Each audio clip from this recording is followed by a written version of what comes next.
The wedding hall was filled with lights, laughter, and the sound of traditional music. Everyone's eyes were on the bride, draped in a stunning red lehenga, adorned with gold jewelry that sparkled with every movement.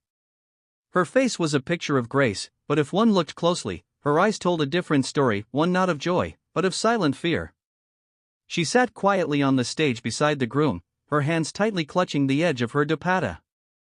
Around her, family members beamed with pride, guests complimented the couple, and cameras flashed to capture every moment. Yet, beneath all the glamour and celebration, the bride felt trapped like a bird in a gilded cage. This wasn't her dream wedding. In fact, it wasn't her choice at all. For months, she had tried to explain to her parents that she wasn't ready. She had dreams of completing her education, starting a career, maybe even falling in love on her own terms. But her voice was drowned in the noise of "what will people say, you're of marriageable age, and this is the best proposal you'll ever get." Now, as the rituals unfolded and the sacred fire flickered beside her, the reality hit harder with each chant. She wasn't just marrying a man she barely knew, she was burying a part of herself. The crowd saw a blushing bride. But inside, she was breaking. And no one noticed. The wedding was over. The rituals had been completed, the guests had gone home, and the music had faded. Now, she stood at the threshold of her new home, her hands trembling as she stepped inside. Rose petals were scattered at her feet, and a silver tray with traditional items awaited her for the Griha Pravesh ceremony. But her eyes were swollen from crying all night. The warmth that usually greets a bride was replaced with awkward glances and unspoken tension. Her in-laws smiled politely, and her husband, just as much a stranger as he was a husband, walked beside her, unsure of what to say.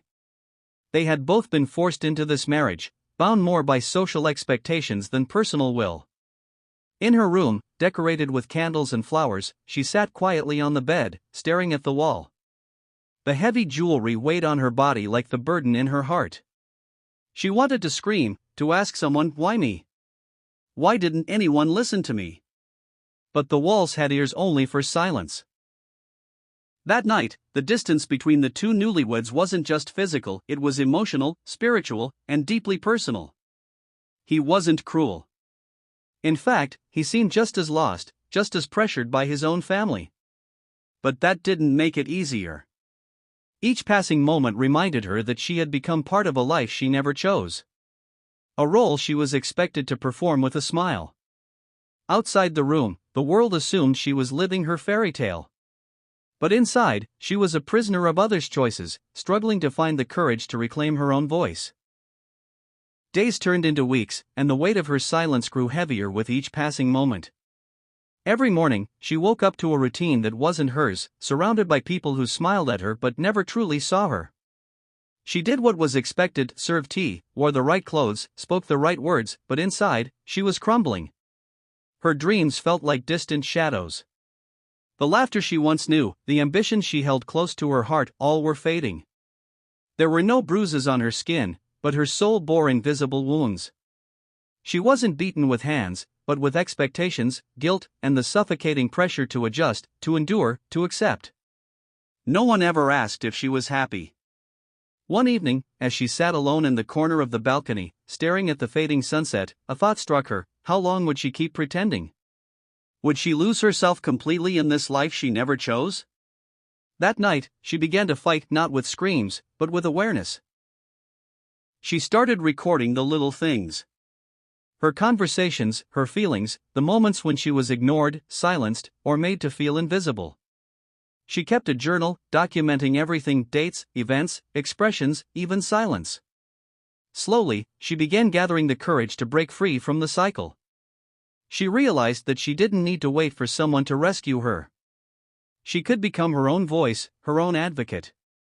And though fear still lingered, a spark of strength had been lit within her. It was faint, but it was real. She was done being a silent spectator in her own story.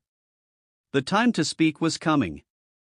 The courtroom was silent as she stood before the judge, her heart pounding but her hands steady. Dressed simply, she no longer wore the red bangles of a new bride. Instead, she carried a small pen drive, one that held months of quiet suffering, recorded in fragments, voice notes, video clips, journal entries. Her truth, piece by piece. She looked around at the faces in the room, some curious, some skeptical, others indifferent. But she wasn't afraid anymore. With a calm but determined voice, she began. Your Honor, I was forced into a marriage I never agreed to. I tried to tell my parents, my relatives, but no one listened. They called it tradition. I call it a violation of my freedom. She played the video, a recording from her wedding day. Her face on the screen said it all, the fear, the hesitation, the absence of consent. The courtroom watched in silence. Tears welled up in her eyes, but she held them back. Not because she wasn't hurting, but because she had already cried enough. The judge listened attentively. Lawyers murmured. Her husband sat still, silent. And for the first time, the room truly saw her not as a bride, not as a daughter-in-law, but as a human being asking for justice. She wasn't seeking revenge. She only wanted her voice to matter. Her freedom. Her right to choose. Outside the courtroom, the world still whispered about her boldness, her disobedience.